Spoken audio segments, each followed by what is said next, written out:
Det här är Sånga konferens- och hotell cirka 25 kilometer utanför Stockholm. Här ska vi möta franske Cédric Lavenant som är bagare och konditor. Det kommer bli en massa talad franska, så spänn fast säkerhetsbältet, plocka fram popcornskålen, så kör vi! Bonjour Cédric. Bonjour Victor. Comment vas-tu? Ça va. Ouais. Regarde, je fais du pain là. Là, je prépare pour demain. C'est des Danskebrød, ça s'appelle. Danskebrød. Ok. Danskebrød. C'est un pain qui a pas mal une farine qui a pas mal de fibres. Une farine complète. Donc là, je les prépare, je les pèse en fait, je les mets dans les formes. Ensuite, je vais les mettre à pousser dans une chambre de pousse. Voilà. Et pourquoi tu fais ça? C'est pour... Sinon, le pain il va se coller. C'est ça. Il faut mettre un peu d'huile en fait. Et on le fait tous, il n'y a pas que moi. Ah là. Bon, à vrai dire, moi, j'ai commencé en cuisine en fait. Et le métier de la pâtisserie m'a beaucoup plu en fait quand je travaillais en restauration. Donc en fait, je suis retourné étudier, j'ai passé un BTM et voilà quoi. C'est quoi un BTM? C'est un brevet technique des métiers. BTM, ouais. Après, tu vas travailler, moi, ce que j'ai fait, j'avais travaillé à la chambre des métiers d'industrie en fait pour apprendre le métier aussi. En fait, c'est des cours en fait qui sont que tu dois apprendre. Hein. Voilà, donc tu y vas une fois par semaine et en même temps tu travailles. Ok. Tu travailles la semaine aussi chez un artisan. Un artisan boulanger ou pâtissier. Voilà. Tu peux nous apprendre quelques mots qui sont typiques pour la pâtisserie ou la production et tout? Le mot pousser par exemple, pousser ça veut dire qu'on va laisser fermenter en fait le pain qui va donner en fait de l'alvéolage en fait. Quand on va le cuire en fait, c'est une levure, on appelle ça la levure de boulanger. Hein. Levure de manger. On peut l'obtenir fraîche ou alors déshydratée. Et on va mélanger ça dans la pâte en fait, qui va booster en fait le gluten. Et ensuite, je vais les aplatir et je vais les mettre à pousser. Derrière toi, il y a une chambre de pousse qui va permettre en fait de faire développer le pain avant de le mettre à cuire. Bah, ok. Voilà. Donc là, j'ai fini là. Là, ce que je vais faire, je vais les aplatir et ensuite les mettre dans la chambre de pousse.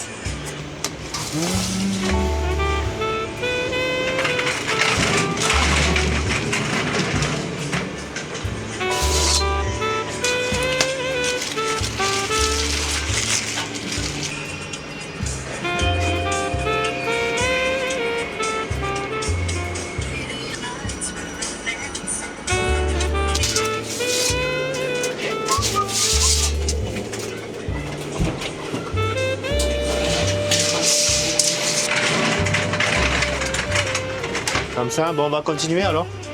Ouais. Ah ouais, après j'ai des gros pains aussi. J'ai des pains aussi.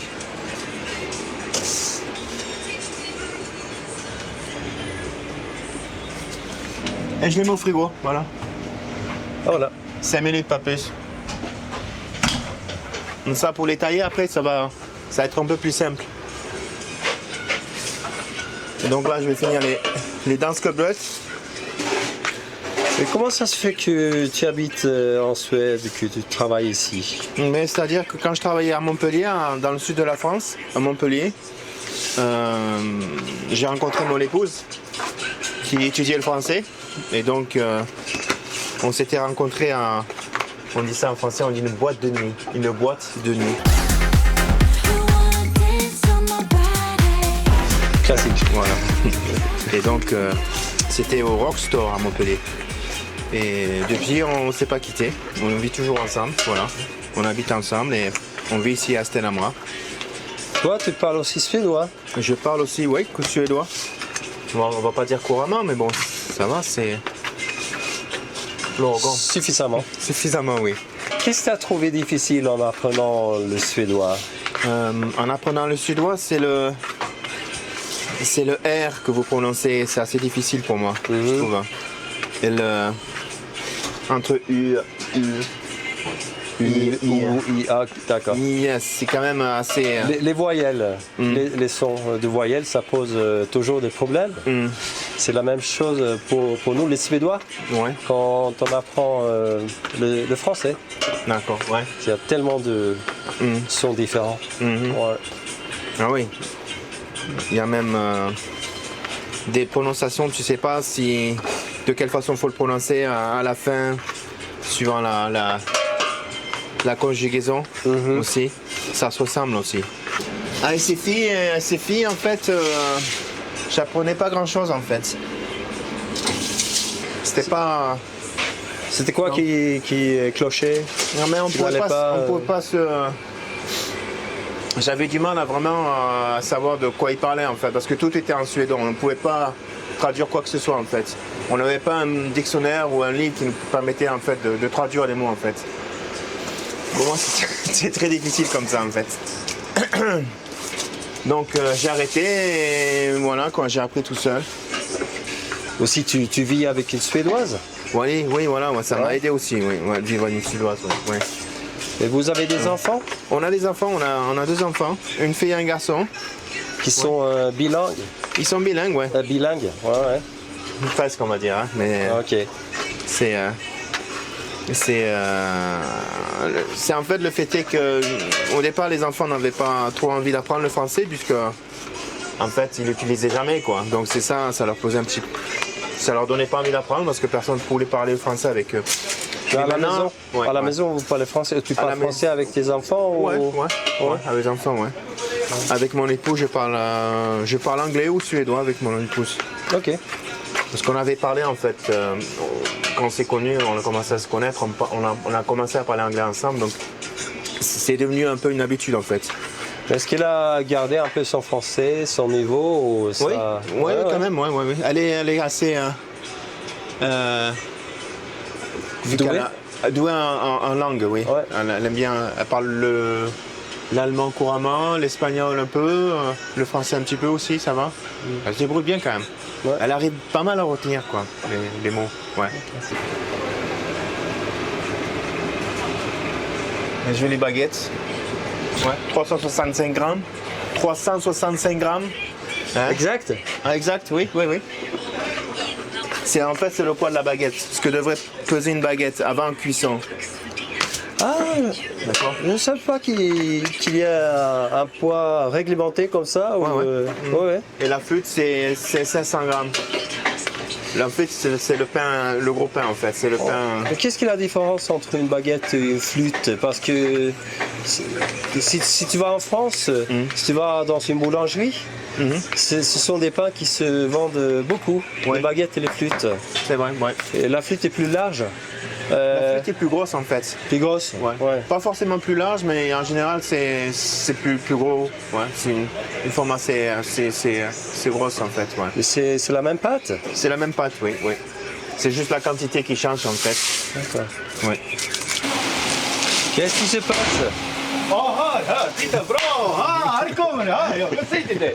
Bonjour, ça va bien?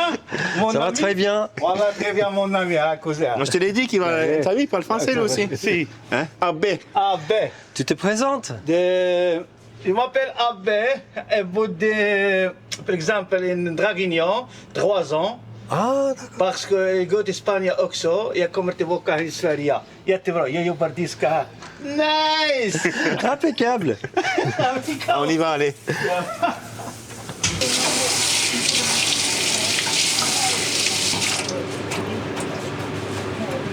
Alors ça c'est l'intérieur que je vais mettre dans les cannelbullar. C'est cette crème qu'on met à l'intérieur en fait. Ah, tu vas faire des kanelbullar. Oui. Les cannelbullar. Donc j'ai déjà préparé la pâte, elle est au frigo. Et là, je vais étaler la pâte bientôt au laminoir. Tu avais déjà entendu parler de kanelbullar avant de déménager en Suède? Non, à vrai dire non. Non. D'ailleurs, la cannelle en général en France on l'utilise. Moi je l'utilise pas beaucoup en fait. En France la cannelle. Est-ce que vous avez quelque chose qui ressemble au kanelbullar Non, à vrai dire non. en France? Non. entre la brioche et le croissant, on va dire.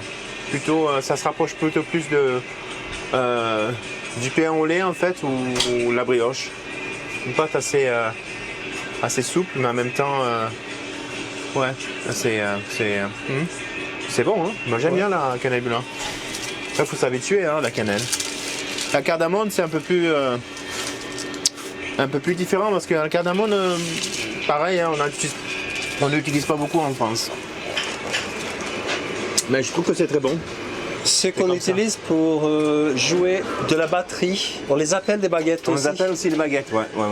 Les baguettes, ouais. Ouais, les baguettes. Est-ce qu'il y a d'autres utilisations pour ce mot? Baguette. En baguette, pour manger les sushis, c'est les baguettes aussi. Ah, ok. C'est des pour le baguettes sushi. aussi, ouais. Ah, On ok, appelle des ça des baguettes. baguettes aussi. D'accord. Oh, il doit y en avoir d'autres aussi, hein. Ouais.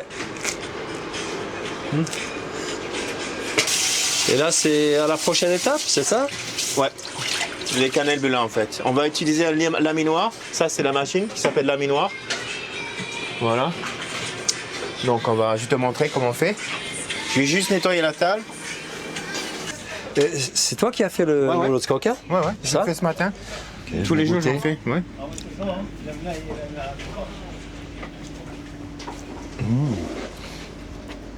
Voilà. Donc là, on va couper un morceau. Et on va l'utiliser pour aujourd'hui. Alors, c'est tout ça qui va finir dans les ventres des clients? Oui, ça? c'est ça, ouais. Et dans le nôtre aussi, peut-être. Peut-être, Hein, espérons. peut-être, Ouais. Je veux bien. Et là, ok, c'est pour aplatir. Aplatir, voilà. Ouais. Aplatir. ABC, on appelle ça en pâtisserie. On dit ABC. ABC. ABC, ouais. Donc là, je me focus pour essayer d'avoir comment dire ça? Abaisser la pâte La bonne épaisseur. à la bonne épaisseur, mais aussi à la bonne taille en fait. Je veux pas l'avoir trop long ou trop courte. Donc j'essaie de l'avoir comme j'ai envie de l'avoir la pâte. Tu vois? Donc à la fin, il n'y a pas beaucoup de chutes. Les chutes, c'est en fait les morceaux que tu vas pas pouvoir utiliser en fait. Tu vas devoir couper. Donc j'essaie d'avoir le moins possible pour pouvoir utiliser toute la pâte en fait.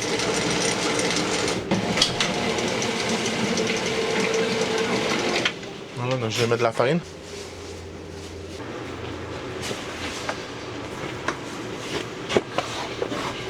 Je vais l'étaler un petit peu plus. Comme ça. Avec un rouleau, c'est ça? Un rouleau, oui. Un rouleau à pâtisserie.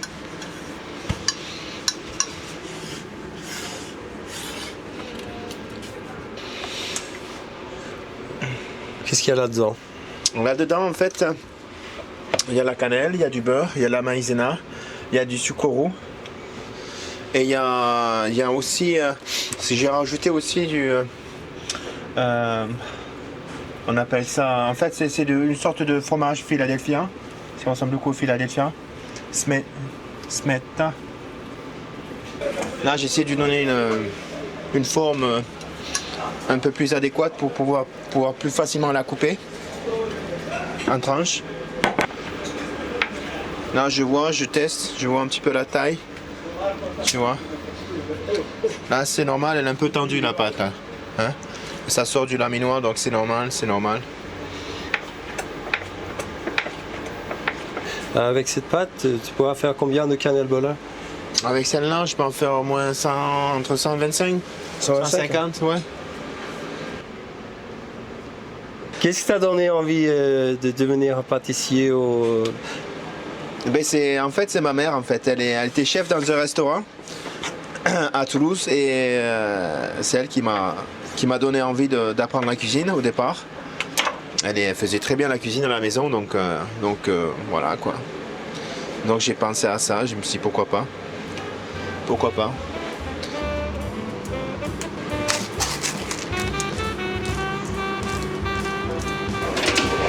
Voilà, on fait comme ça. Je mets la plaque au milieu et c'est parti. Hein. Donc là on a fini, on n'a plus qu'à attendre les canettes blanches et puis voilà. Donc ce que je vais faire, je vais commencer à nettoyer. Et dès que ça sera fini, je vais sortir les canettes de là et on a fini, voilà. On aura fini pour aujourd'hui. Alors tu nous chantes un peu quelques lignes. Ah, je vais en faire pleurer beaucoup là. Ah, il y a beaucoup qui vont pleurer là. Je sais, mais bon, il veut que je chante. Hein. Non. Non, il chante mieux que moi, je peux pas. Un diamant tombé d'un coffret. Seule la lumière pourrait défaire nos repères secrets. L'amour comme s'il en pleuvait. Sur le galet. Ok, je reviens, d'accord. Ok, c'est bien la fin de la journée, ou plus ou moins? Oui, c'est ça, oui. En général, je commence à 5h jusqu'à 1h30, 2h. Voilà, quoi. Donc, on a fini. J'espère au moins que vous avez appris quelque chose avec moi et avec Victor aussi, ouais, que j'ai bien répondu aux questions. Sinon, eh bien, voilà, c'est Sonia Sabi où je travaille. Et, j'espère vous voir peut-être un jour. Voilà, on est. Oh, merde. C'est cool. Non, tu peux juste dire